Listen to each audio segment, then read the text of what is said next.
For great ideas and practical tools you can start using tomorrow to grow your business and separate you from the competition, you've come to the right place. If you're into B2B marketing and sales, then welcome to the one and only B2B Marketing and Sales podcast. With over 60 and counting total years in the trenches of businesses small and large, they have a plethora of knowledge and experience that generate you more leads, capture more clients, ring up more sales. Well, doggone it, just make you more money. How about that? Always thought-provoking, yet dubiously entertaining. Please welcome to their respective microphones across 3 time zones, your co-ringmasters, the Dave Loomis, and not the rock star, Steve Miller. Kicking it off for another episode of the B2B Marketing and Sales podcast. Very creative name. Says it all right there. Says it all right there. Yep, it does. It does. Absolutely. And I am the Dave Loomis, and I'm with Steve Miller, one of the Steve Millers. I am one of the Steve Millers. Right. And we know a thing or two about this topic. And today's subtopic under our podcast theme is competition, specifically Competition. Wait, do we have competitors? Do our clients, do companies, do we pay enough attention? Not mine. Yeah, because you just do your job so well, everybody else just goes out of business. That's right. I teach them how to be uncopyable, so they don't. It's not fair. It's not fair. It's not. But you picked this topic. So I think, which I think is a great topic. But why did you pick this topic? I think I picked it because it doesn't get as much attention as some other things. I think that we love talking about branding now. We love talking about content marketing in business. We love talking about lead gen and all these other things. But I don't think we talk enough about some of the basic building blocks like competitor analysis. Okay. And so I just wanted to share some thoughts on that with you, hear what the sort of approaches you use, share a couple things that I do and take it from there. I've seen some very intense competitor analysis in my career. And I think that very detailed, like product comparisons with features and cost and price and things like that can be valuable. But I think in this case, what I'm really talking about is bigger picture stuff. And I've seen some fun things like war rooms.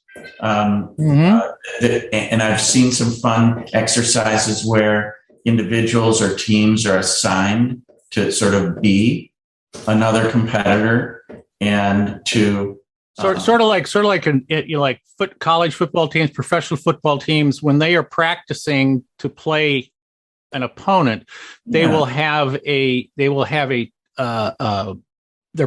practice squad will be assigned to sort of replicate the opponent for that week. Mimic the upcoming opponent's offense, right? And to watch enough tapes so that you can try and play like them, supposedly. Right. And I think it's an interesting. These are just exercises that get your brain thinking in a different way. If you worked for one of your top competitors, how would you look at the market? How would you approach competing with yourself? What would you do? I think that is a very good way.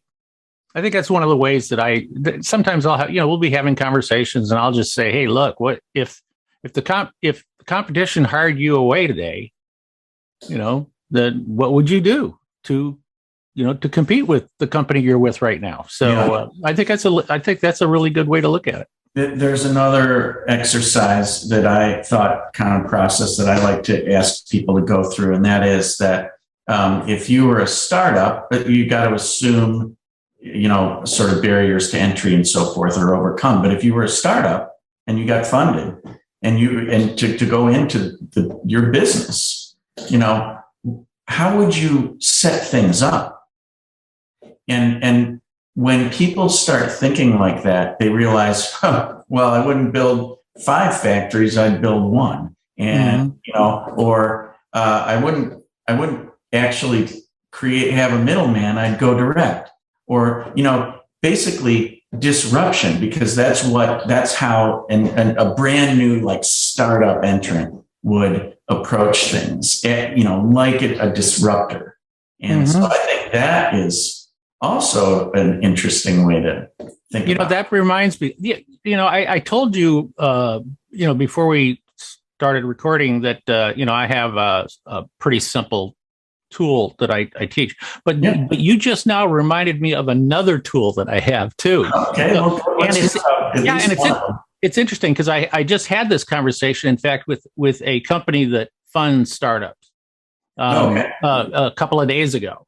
And because they were talking about doing like SWOT analysis for your own company, which is always a good thing to do. I think it's kind of, sometimes it's a little bit overblown, but to me, like when you do a SWOT analysis, as we know, strengths, weaknesses, opportunities, and threats, we know that strengths and weaknesses are internal, opportunities and threats are external.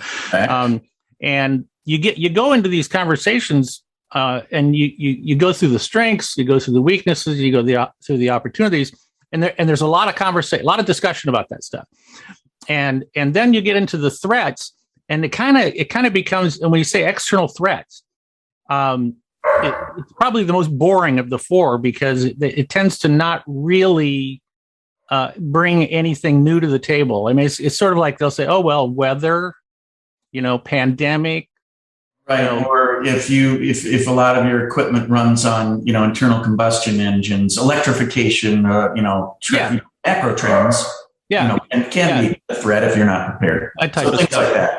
But what you just reminded me of was that a few years ago, I started doing, I kind of had this light bulb moment about when I was doing SWOT analysis with customers. And I said, and I came up with this, with SWOT being spelled SWOTT.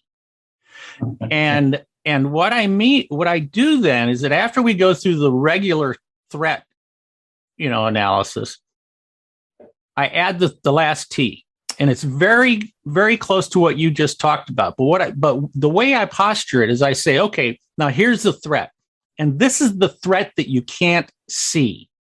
All right, this is the unknown, I guess. Right, that imagine that there is a mole in your company right now. Yes, and that mole has been embedded with you, and their entire objective is to learn everything about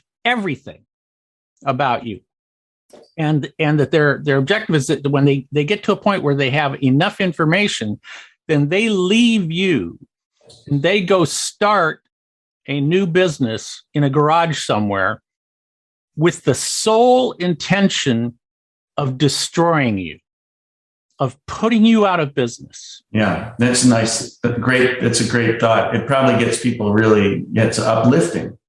Yeah. It's very exciting. But you're talking about like this idea of a startup, but it's a startup who has that's perfect with all the information, with extra, inside information. Yes. I like that. Yeah. That's a great idea. Mm-hmm. That's a great idea. So it's so funny that you mentioned SWOT analysis, where we usually are on the same wavelength here. Sometimes I suggest to people that, hey, this is the SWOT analysis for you. If you were one of your competitors, what would you write for, their SWOT analysis for themselves? That's one thing. Another is I have this thing called SWAP analysis. SWAP. P is in okay. And the strengths and weaknesses are the same. So you do it for your competitor A, B, and C. So so instead of your strengths and weaknesses, you're doing their strengths and weaknesses. Mm-hmm. And you're also capturing their awareness, like where do they get their most awareness, in what segments, in what way, with what, and then positioning. What is their positioning in the marketplace? And that one, I just like to call that out because in the end, we get a lot of traction out of not going head to head, the whole blue ocean versus red ocean thing. Like if we can carve out some white space, people call it, or whatever, where, competitors aren't playing or they have a weakness or what have you, if everybody was positioned exactly the same way, every product and, would look the same and act the same, but it's not like that.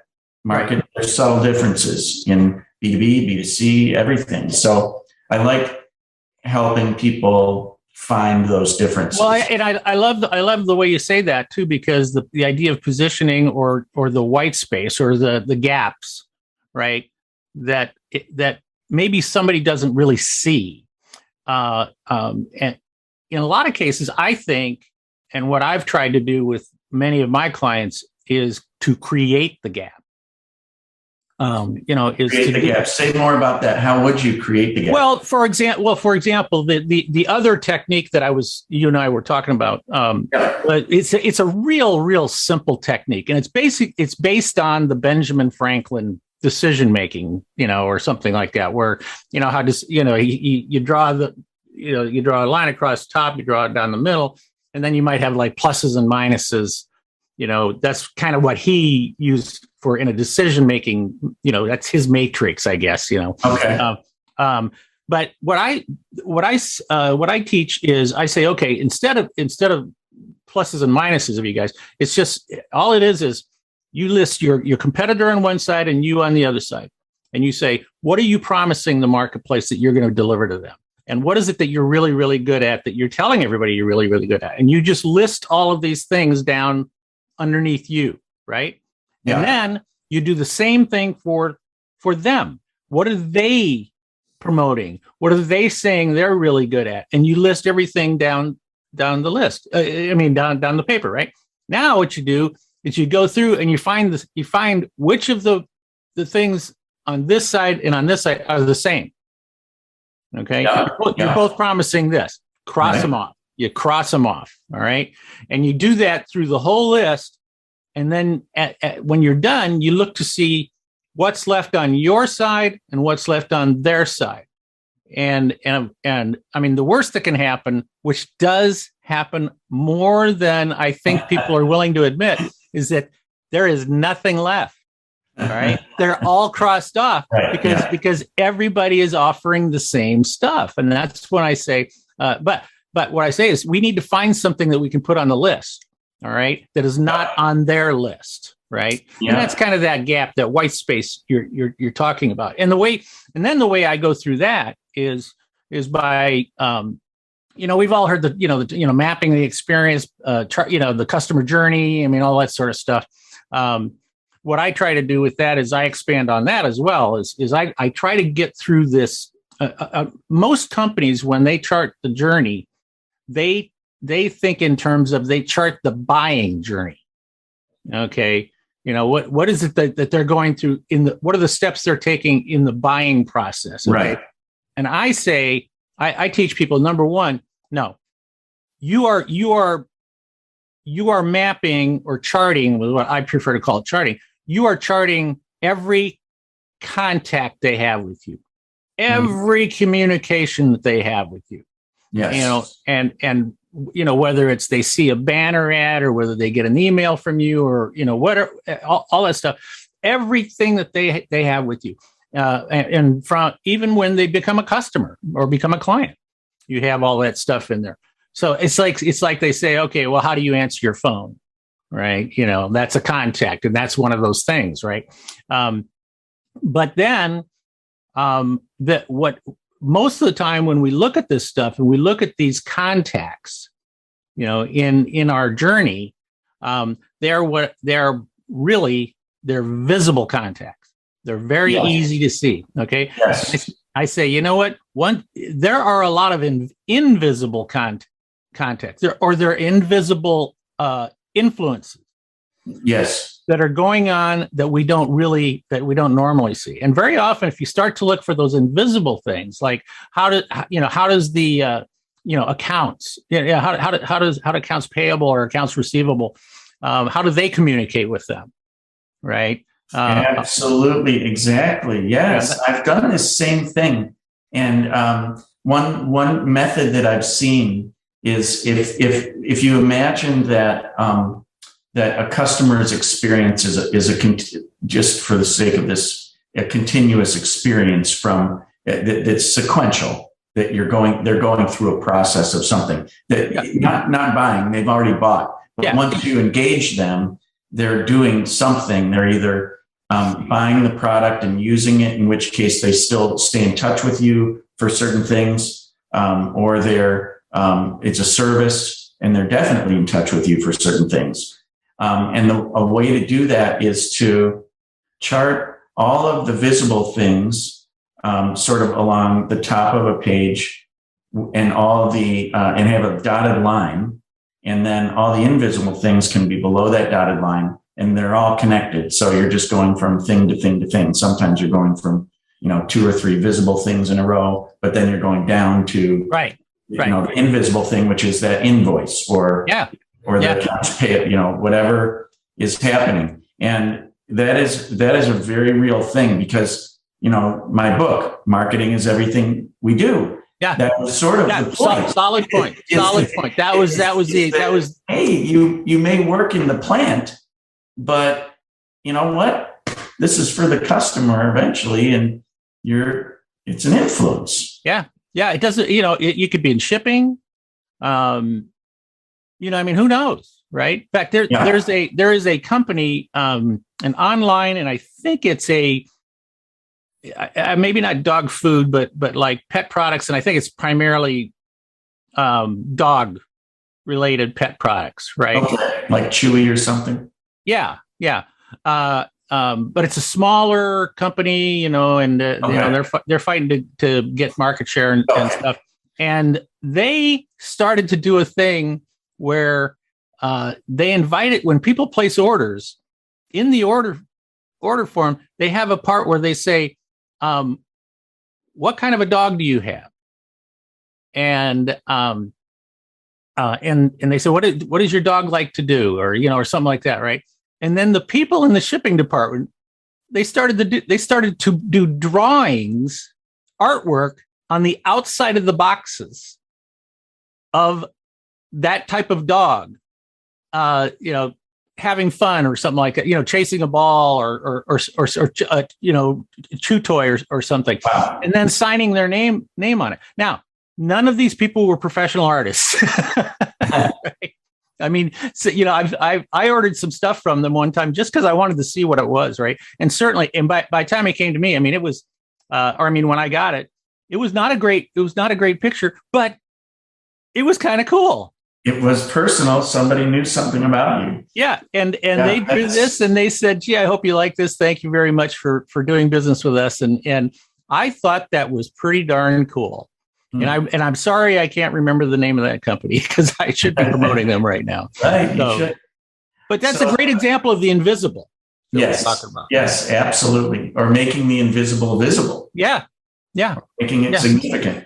Another thing that I've done in the past that I think is neat sometimes. There's a great article that never goes out of style by Michael Porter called "What is Strategy?" Yes. And it basically, in this article from many years ago now, he makes the point that the operational effectiveness is not a strategy. Every company has to be run well. So let's just assume that. But then you need to decide, because strategy is about decision making. And that's what, when we think about our competition, we're making decisions. Are we going up against them in this way? Yes or no? And the two big choices are we going to be low price or are we going to be differentiated? Because you can't be both.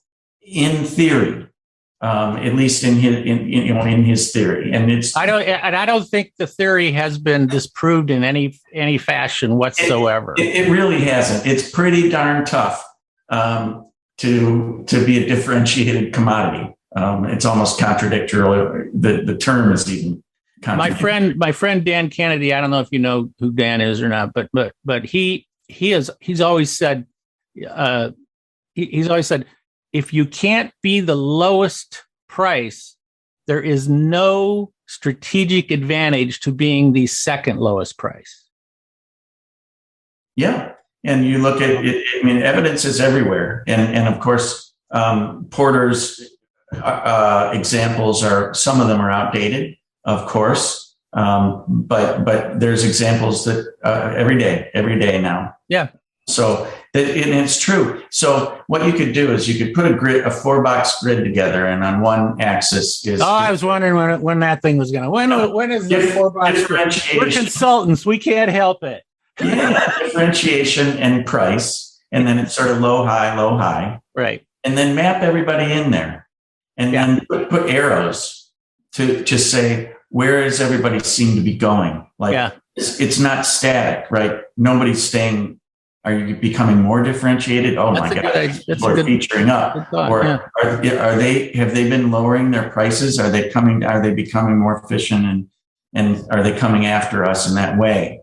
And so it just kind of helps you see the landscape a little bit differently. And hey, if you get like a one great idea out of these, oh my gosh, exercises, then well, we've got in 20 minutes we have given. A bunch of tools that people can use. Yeah. I can't believe we've crammed in. We've got more, but we got more. This actually could be a very high priced online program. People, if you are listening, you could just send us money. You know what? We need to set up some kind of a gift fund or something like that. A GoFundMe page for you and me. Right. Or if likes were actual dollars. That's right. Yeah. And likes we are very appreciative of likes. As my dad always used to say, all contributions are greatly appreciated. So if they're in a bank, they are. That's true. That's very true too. Literally. So I think we have run out of our time now. So, take us home. All right. Well, that was cool. That was a good conversation. It was great. We really enjoyed doing this, and we hope that you'll keep listening and tell other people about the B2B Marketing and Sales podcast with the Dave Loomis and one of the Steve Millers. That's Thank you very much. That's it for us. We'll be back with another exciting episode soon. Very soon. Thank you. See ya. Thank you for listening to another episode of the one and only B2B Marketing and Sales Podcast, the source for B2B marketing and sales insight.